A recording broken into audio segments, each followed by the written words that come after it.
Sedací souprava je srdcem každého obývacího pokoje. Je tedy třeba vybrat takovou, která je nejen designová, ale také funkční. Na co se musíte při jejím nákupu zaměřit?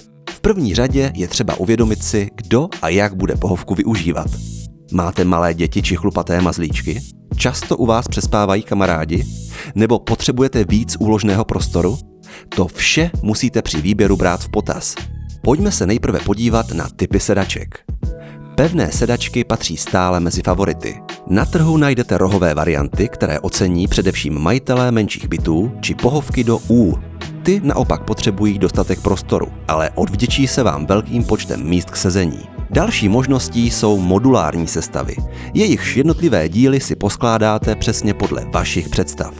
Druhou možností je pořídit si pevnou sedačku s otomanem či křeslem ze stejné kolekce. Získáte tak více prostoru na sezení a s jednotlivými kousky můžete různě manipulovat. Pokud chcete pohovku využívat také pro přespání, sáhněte po rozkládací variantě.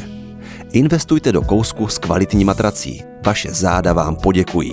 Při výběru sedačky také zvažte verzi s úložným prostorem.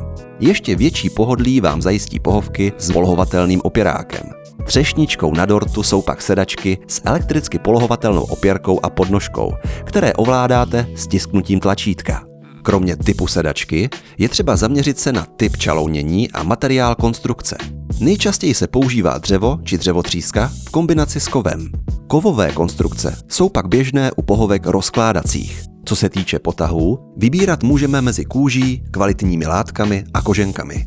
Při nákupu byste také měli hledět na hodnotu Martindale, která vám prozradí, jakou má textilie schopnost odolat tření.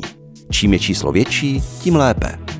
Pokud máte domácího mazlíčka nebo neposedné ratolesti, snažte se zvolit co nejodolnější materiály se snadnou údržbou. Na samet, semiš nebo hedvábí raději zapomeňte. Ideální variantou jsou sedačky se snímatelným potahem. Ten můžete po znečištění vyprat nebo ho vyměnit za nový. S výběrem materiálu čalounění jde ruku v ruce design pohovky. Spíše než po výrazných vzorech se vám vyplatí sáhnout po jednobarevném provedení v krémové či béžové barvě.